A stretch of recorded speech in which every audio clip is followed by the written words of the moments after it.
as far as the bigger companies coming in, taking more? I find it's harder because the prices are down. Right. Everybody's expecting. It's the same in every industry, but we're trying to make a profit, but the prices that we're using are 5 years ago prices. That's the reality of the market, where I've always thought we should get us all together and do price fixing, and get all the regular sized companies to say, you know what, we're not going to go below this is the line, and we're not going to go below it, because basically the contractors are killing each other. Right. It's the same in every industry though. Got a house that's $500,000. Guy wants to pay $300,000. You know, I mean, it's. I don't care what industry you're in. It's the times that we're living in. This is the mentality is to get as good of a deal as you possibly can. It wasn't that long ago where it was trendy to pay too much for everything. I mean, that's just what Americans were doing. But like with Kaiser, they want to pay the same, but you've been there 20 years. But the employees need raises, insurance goes up. Yeah, that's the problem. Yeah. That's the problem. Nobody's giving increases right now. Right. If you ask in our business, if you ask for an increase, they'll go get a bid, and then somebody will be happy to do it for less than what you're doing it for. So we're not able to asking for increases is very dangerous right now because they go to bid, Okay. and then Aztec will come along and you know what happened. All right, last piece, since this is a real estate class. Okay, sorry. Oh, no, I didn't mean that. That was fine. We'll put you two together for shop talk afterwards. Since this is a real estate class, share with the class here your... here it comes. Hold on. Share with the class. I got to sit down for this. Okay. Share with... what, the green line? Yeah. Share with the class your background in real estate investment. Oh, thank you, both Steve. here and Oregon. Thank you for thank you for asking. I was doing a talk in somewhere, and somebody asked at the end of the question and answer period, said, "So and they don't know my story. He does. He set me up." Said, "Can you make any recommendations about real estate?" And my wife started laughing. Oregon. I thought I was going to go into the real estate development business when I was living in Oregon. And I started, a friend of mine, we started buying these houses, which you could buy, you know, if we're buying them for $40,000, $50,000, $60,000, and fixing them up and selling them. We started making pretty good money.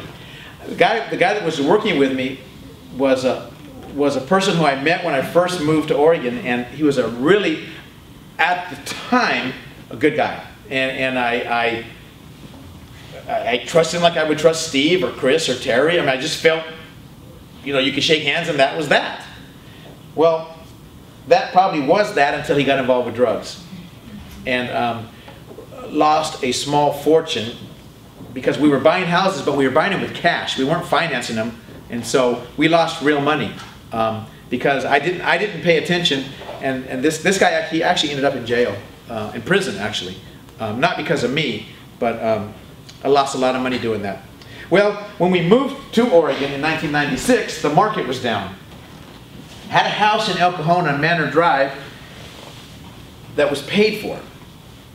And we paid $179,000 for it. And there was, at this point, you know, market was down. You weren't even thinking in terms of keeping things. And plus, whenever you move someplace, we had moved to Oregon, you never think you're going to move back, or otherwise you wouldn't move. So we paid $179,000 for that house, so we sold it for $160,000. I'm thinking, buy high, sell low. So we moved to Oregon, bought up 3 acres for like $60,000, built a big house, and that worked out okay. When we sold it, we got our money out of it. Lived there a decade, and we come back here August of 2004. And I mean, this is when I was living. We were living in Oregon, and I don't know if you guys have they met George? They've heard about him. A couple of at the open house or two. Have met. Okay, well, Uncle George. This is George Bandak who works in my office. He's insane, but he's good. Yeah, he's insane, certifiably. But I'll say this about Uncle George. In 30 years of business, in any business, I have never found anybody who does follow through like George. He is better than everybody, and there's not a close second. He drives you crazy, but if I was going to buy another house or sell one, it's him. It's him. I have to keep away from my wife because she's nice, and George is energetic. What are we talking about? Your real estate. I go to bed at 8 o'clock. It's 5 after. What? Your real estate so we're coming. So I'm in Oregon, and we're in Oregon, and it's about a year process of when we're going to move back. George is sending me emails every day. I mean and this is back in dial-up. I had dial-up, and then he'd shut my computer down. I mean, but they were going up. The prices were going up every day. I mean, they were going up, and he'd send one, and he'd send an email. You like it? Yeah, it looks okay. He says, you better make an offer. About 2 hours later, he'd send back, it's too bad, sold. That was the market. They were going up, up, up, up, up. They were going up before our very eyes. I get back here in August 2004. Someone asked me, I don't know why they'd ask me, but they asked me, do you have any idea when this real estate bubble is going to burst? I said, I can tell you exactly, to the day. That'll be the day I close escrow.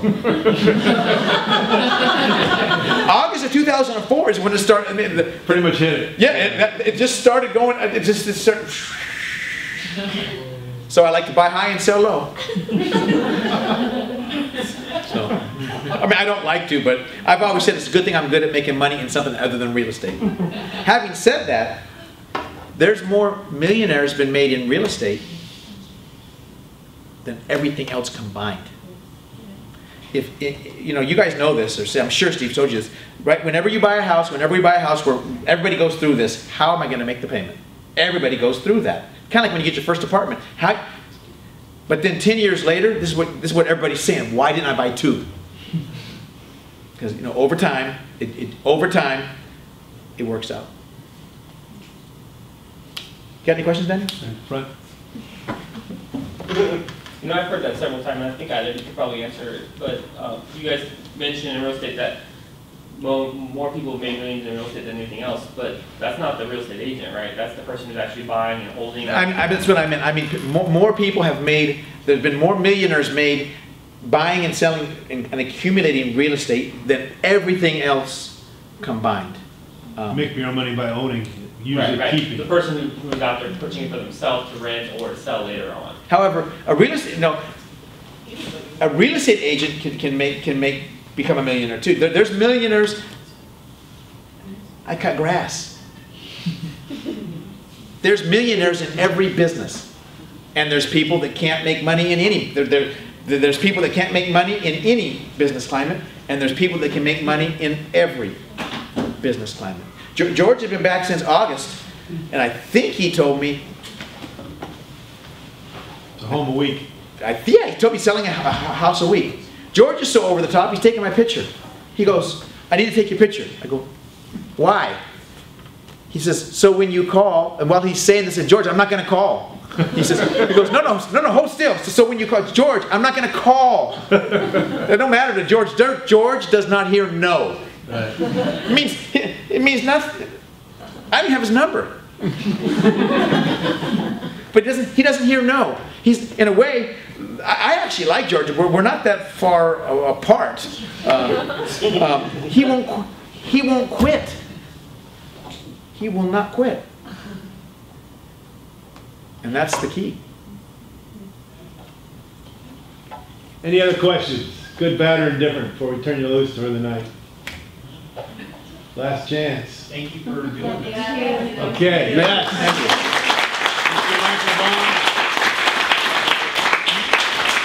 Thank you for coming in. Thank you for bringing your family. Thank you for sharing that with us tonight. Okay. We